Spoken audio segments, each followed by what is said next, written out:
안녕하십니까. 요 마지막 개념 겨울방학 특강 11주차 강의를 시작하기 앞서서 10주차 때 했던 거 복습하고 시작하겠습니다. 자, 10주차 때 저희가 배웠던 것은 일단 중화 반응이었죠.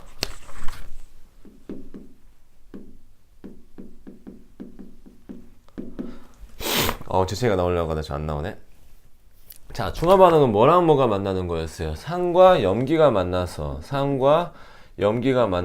물을 생성하는 반응이고, 이때 중화열이 발생한다 그랬어요. 자, 그다음 중화 반응의 두 번째 특징으로 볼 수 있으면 산화수의 변화가 없죠. 그렇게 해서 산화환원 반응과 중화 반응을 확실하게 구분해 달라고 제가 강조를 했었고, 자, 중화 반응에 저희가 화학 반응식과 모형으로 나눠서 저희가 같이 봤습니다. 화학 반응식으로는 HCl과 NaOH가 반응한다 했을 때 물이 생성되고 염으로서 HCl이 생긴다고 제가 말씀을 드렸습니다. 자, 그 다음에 저희가 봤던 것이 이온수 변화 그래프죠. 해가지고 뭐 일정한 것도 있고 쭉 증가하는 것도 있고 감소하다 끝나는 것이 있고 없다가 생기는 것도 있고 이런 식으로 봐야 되는데, 이게 중요한 게 HCl에 NaOH를 넣느냐 NaOH에 HCl 수용력을 넣느냐, 이거에 따라서 이 그래프가 달라지니까 그거에 대해서 확실하게 알아두어야 됩니다. 자, 그 다음에 저희가 이제 중화점을 어떻게 파악할 것인가에 대해서 두 가지를 배웠습니다. 첫 번째가 뭐였어요? 지시학을 통해서 중화점을 파악하는 것과 중화열에 의한 온도 변화를 봐서 여기가 중화점인가를 파악하는 방법에 대해서 배웠는데, 자, 중화열이 발생할 때 그래프는 어떻게 생겼어요? 증가하다가 감소하는데 이때가 바로 무슨 점? 중화점이 된다, 이렇게 배웠습니다. 자, 이렇게 해서 중화 반응이 끝났고, 그 다음 나왔던 것이 화석과 지질시대였어요.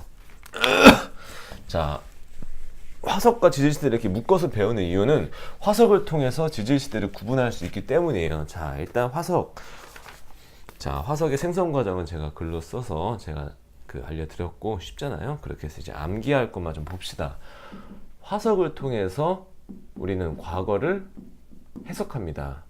과연 과거를 해석하는 것에는 뭐뭐를 해석할 수 있냐? 일단 시대를 구분할 수 있고, 그 다음에 당시의 환경을 화석을 통해서 해석할 수 있다고 했습니다. 시대는 뭘 통해서 했을까요? 저희가 표준 화석을 통해 했고, 당시의 환경, 네 글씨 내가 못 할 뻔했네. 환경은 시상 화석을 통해서 알 수 있다고 그랬습니다. 자, 표준 화석은 그 기준이 뭐였어요? 생존 기간이 짧고 분포 면적이 넓어야 된다 그랬고, 여기에서는 생존 기간이 길고 분포 면적이 좁아야 된다 그랬어요. 제가 어떻게 비유를 들었습니까? 표준 화석으로는 시대를 구분한다 그랬죠. 시대를 구분하려면 어떻게 하겠어요? 1000만 년 사는 생물한테 그 생물을 기준으로 시대를 구분할 수 없잖아요. 생존 기간이 짧아야 되고, 그 다음에 어디 영통에만 사는 생물을 기준으로 시대를 나눌 수는 없죠. 전 지역에 분포하는 분포 면적이 넓은 생물의 표준 화석으로 구분한다 했고, 그 다음에 당시 환경을 알려면, 어떤 환경을 알려면 예를 들면 어떤 마을에 대해서 알고 싶으면 그 마을에서 가장 오래 살고, 그 다음에 분포 면적이 좁은 거고, 어떤 마을에만 주로 거주하시는 분이야지 막 전국을 돌아다니시는 집시맨한테 물어보면 안 되잖아요. 예, 그렇게 하면 되는 것 같고, 자, 암기법 있었죠. 표준 화석에서는 우리 고생하는 사람들은 어떤 걸 먹어요? 삼각빵. 자, 삼각형으로 된 빵이 있다고 생각합시다. 그냥 삼각빵. 자, 그 다음에 중생대는 중공암. 그 다음에 신생대에는 뭐였어요? 신화매. 그 다음에 이제 시상화성에서는 여러가지 제가 나열을 해줬었는데 이거 암기법은 없는데 그냥 한번 읽어보시고 암기해 주시면 되겠습니다. 그 다음 저희가 저번 시간 마지막으로 배웠던 것이 화석을 통해서 지질시대를 구분한다. 지질시대에는 성칸브리아 시대, 고생대, 중생대, 신생대로 나뉜다. 여기까지 배웠습니다. 자, 이제부터 이제 12주차부터는 그 지질시대를 네 가지로 구분한 것에 대한 자세한 설명을 이제 들으실 거예요. 자, 그렇게 해서 자, 이제 11주차 예습 강의로 넘어가겠습니다. 11주차 예습 강의로는 일단 크게 성캄브리아, 고생대, 중생대, 신생대로 나뉘는 이 지질 시대에 대해서 자세하게 배우게 됩니다. 각각 이거 되게 그 뭐랄까 생각보다 정해져 있어요. 뭐에 대해서 배울지. 첫 번째, 환경에 대해서 배웁니다. 과연 성캄브리아 시대의 환경은 어떨지, 환경에서도 구체적으로 기후는 어땠는지, 수륙 분포는 어땠는지에 대해서 배웁니다. 자, 그 다음에 환경을 배웠으면 또 뭘 배웁니까? 이제 생물. 과연 성캄브리아 시대의 생물은 어떤 생물이 많았고, 또 어떤 특징을 갖는지, 또 이 안에서도 특히 바다에는 어떤 생물이 있었고, 육지에는 어떤 생물이 있었는지 배우고, 이것에 대한 각각 똑같은 레파토리를 배웁니다. 성캄브리아 시대의 환경, 성캄브리아 시대의 생물, 고생대의 환경, 고생대의 생물, 중생대의 환경, 고생대의 생물, 신생대의 환경, 신생대의 생물, 이런 식으로 쭉쭉쭉쭉 배우는데, 자, 고생대 말과 신생대 말에는 뭐가 있습니까?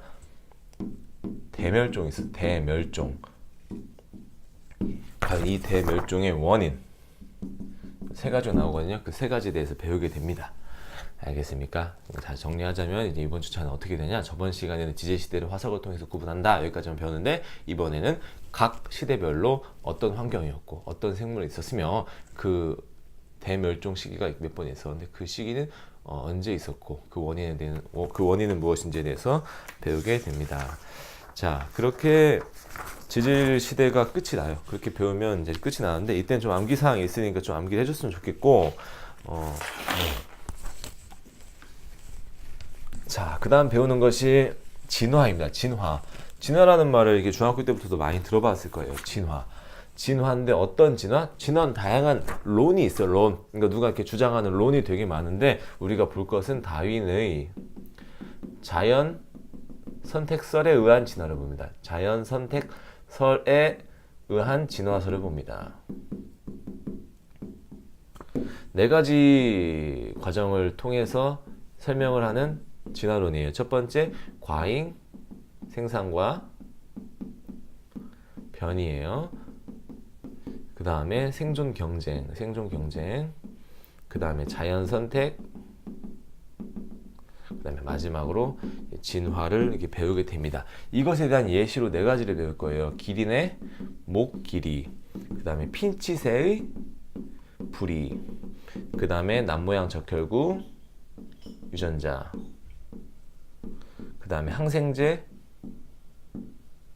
내성세균. 글씨가 너무 날라리네 오늘. 차분하게 쓰겠습니다. 자, 그 다음에 이제 이건 어떻게 보면 하나의 론이에요. 론, 이런 진화론, 뭐 대위되는 걸로 뭐 창조론 이런 거 있을 텐데, 이것은 과학 시간에 안 배우고, 자, 이제 진화론의 한계와 그 영향에 대해서 배웁니다. 영향은 과학계에도 영향을 미쳤고 사회에도 영향을 미쳤어요. 생각보다 어떻게 보면 인간도 생물이잖아요. 그래서 이게 생물의 진화론이 인간의 뭐랄까 이게 어떻게 보면 적자 생존이죠. 해가지고 이게 사회에는 어떤 영향을 미쳤고 뭐 정치 어디 사회에 어떤 영향을 미쳤는지에 대해서 배우게 됩니다. 그 다음에 나오는 것이 이제 변이에요. 자, 여기도 변이라는 단어가 나왔었는데, 변이가 도대체 무엇이고, 변이에는 유전적 변이와 비유전적 변이가 있는데, 그 특징과 그 예시에 대해서 또 달아보겠습니다.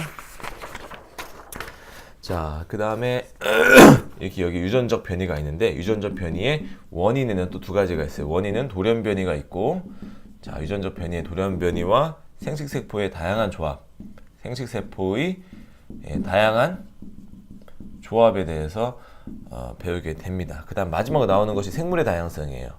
자, 이렇게 지금 여기까지 왔으면 이제 학생들이 생각하겠습니다. 왜 이렇게 많죠 이번 주? 이제 조금 많긴 많은데, 생물의 다양성은 페이지는 되게 많아요. 완자 기준으로 페이지는 되게 많은데 내용이 너무 간단해. 뭐 서식지 파괴, 뭐 서식지가 뭔 말인지 알죠? 외래종의 뭐 이런 것은 그냥 읽으면 아하 그랬군 하고서, 저는 이게 여기 요약본에 쓰지도 않았거든요. 일단 생물 다양성에는 세 가지만 봅시다. 생물의 다양성의 종류, 유전적 다양성, 종다양성, 생태계 다양성, 이 각각을 구분할 수만 있으면 돼요. 과연 이 예시가 나왔을 때 이 예시는 유전적 다양성인지 종 다양성인지 생태 다양성인지 구분하면 되겠습니다. 자, 이렇게 하면 이제 11주차 복습이 예습 강의가 끝났고, 자, 이제 11주차까지만 하면 이제 겨울방학 시즌은 끝납니다. 디 엔드고요.